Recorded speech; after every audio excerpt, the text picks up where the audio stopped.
Good evening students.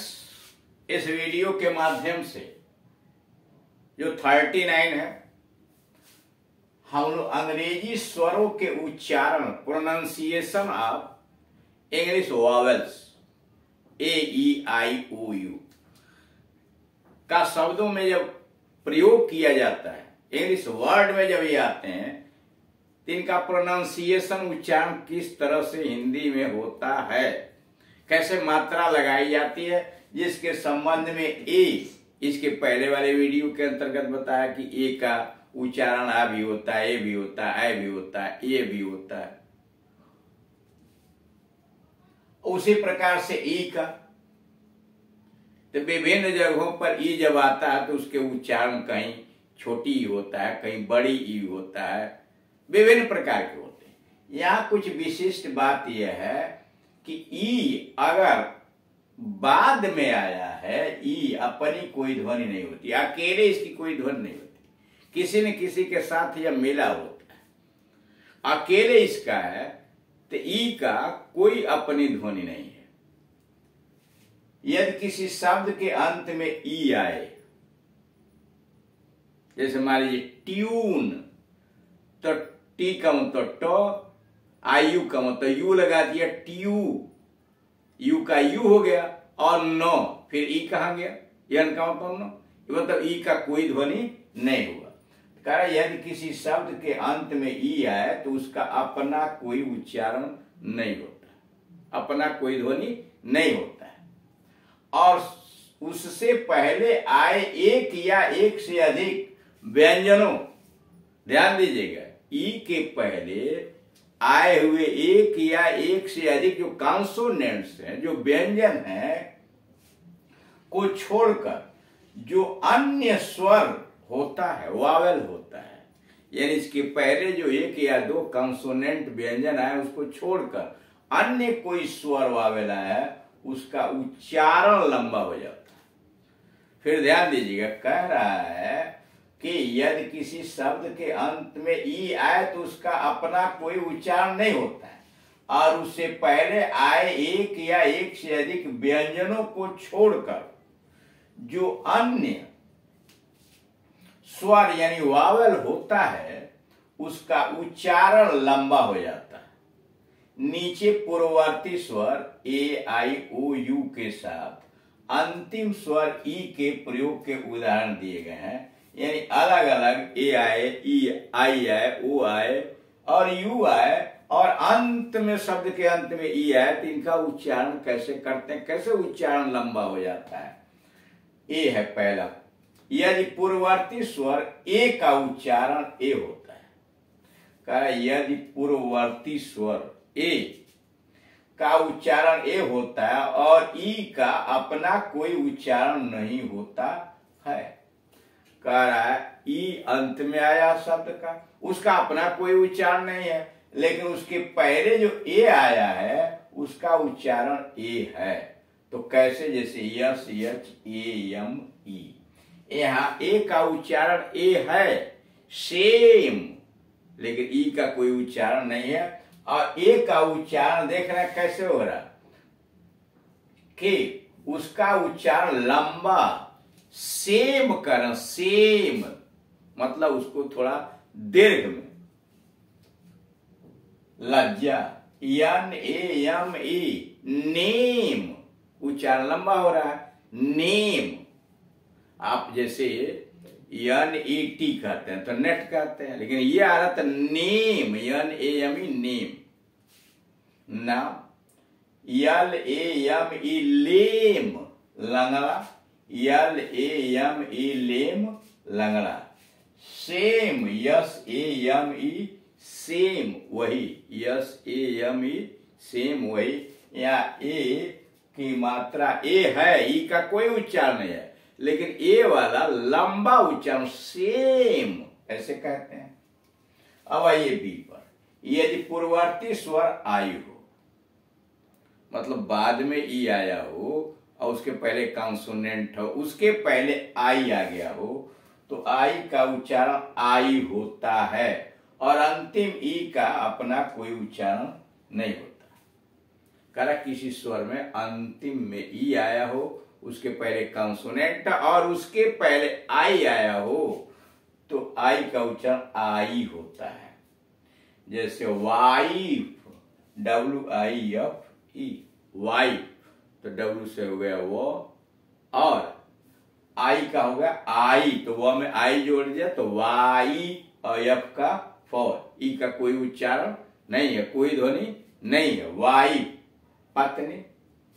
Nine, यन आई यानी nine, अब आई को थोड़ा लंबा खींच के उच्चारण कर, नाइन, 9। वाइट, WHIT, वाइट, सफेद।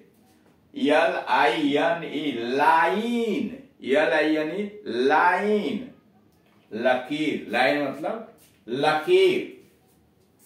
अब आइए सी पर। यदि पूर्ववर्ती, ध्यान दीजिएगा, कहा यदि पूर्ववर्ती स्वर ओ हो, यानी पहले वाला शब्द पूर्ववर्ती स्वर यानी वावेल ओ आया हो, तो ओ का उच्चारण ओ होता है और अंतिम ई का कोई उच्चारण नहीं होता है। यह भी ओ लंबा खींचेगा। यदि पूर्ववर्ती स्वर ओ हो तो ओ का उच्चारण ओ होता है और अंतिम ई का कोई उच्चारण नहीं होता है। जैसे नोज, NOS, नोज, ई सबसे अंत में आया है, उसके पहले कॉन्सोनेंट व्यंजन यस आया है, उसके पहले ओ, इस ओ का उच्चारण ओ जाए तो नोज, नाक। होप, HOP, होप, आशा। JOKE, जोक, JOKE, जोक, मजाक। अब आइए डी पर। यदि पूर्ववर्ती स्वर यू हो, यदि पूर्ववर्ती स्वर यू हो तो यू का उच्चारण ऊ या यू का, यदि पूर्ववर्ती स्वर यू हो तो यू का उच्चारण ऊ या यू होता है और अंतिम ई का कोई उच्चारण नहीं होता, और अंतिम ई का कोई उच्चारण नहीं होता। जैसे रूल, RULE, रूल, नियम। ट्यून, TUNE, ट्यून, ध्वनि, TUNE, ट्यून, ध्वनि। जून, JUNE, जून, जून महीना। ट्यूब, TUBE, ट्यूब, नली, ट्यूब, नली। अब आइए EW, EU, EW को क्या पढ़ते, EU की ध्वनि होती है। जैसे फ्यू, फ से हुआ आधा फ, EW का यू, फ्यू, कुछ।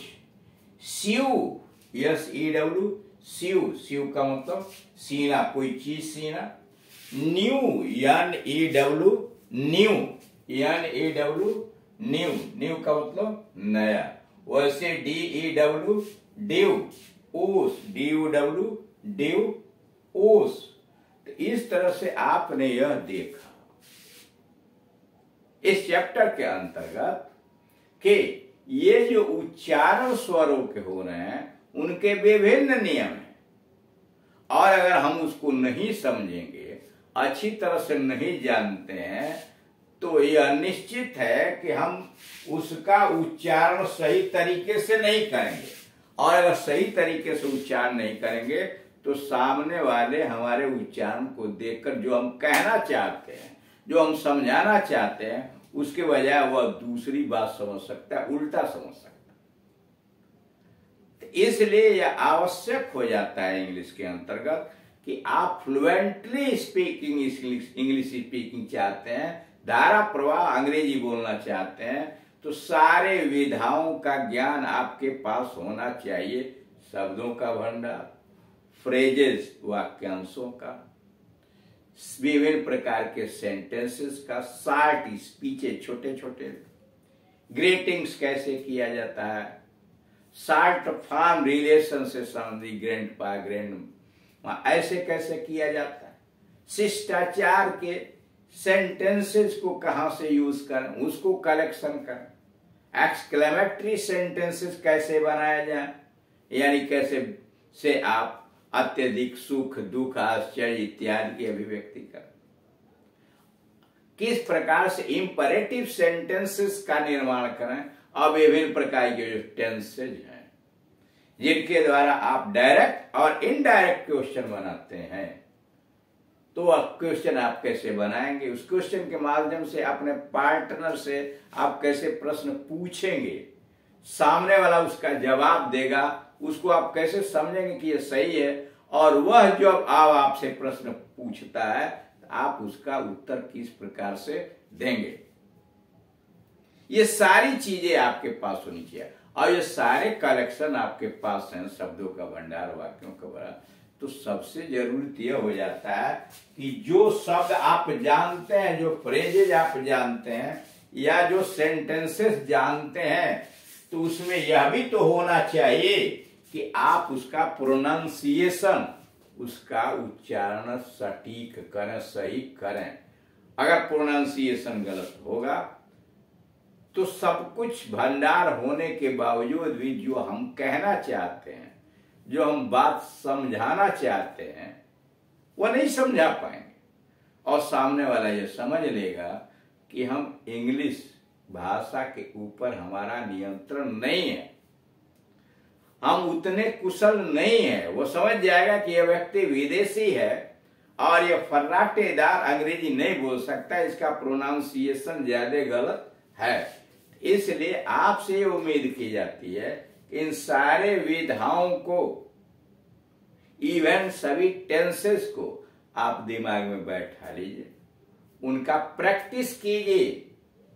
पहले अकेले आदम कस आईने के सामने बैठ जाइए और जो डर मन के अंतर्गत है उसको निकालिए। चेहरे का हाव भाव, बॉडी लैंग्वेज जो होना चाहिए वो बिल्कुल सटीक हो, जैसे आप हिंदी बोलते हो वैसे आप इंग्लिश बोलें।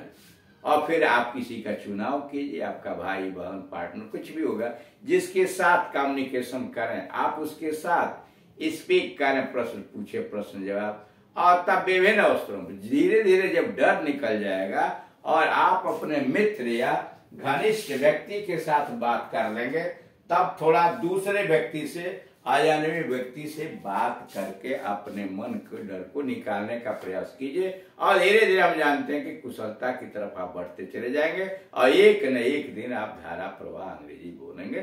Thank you.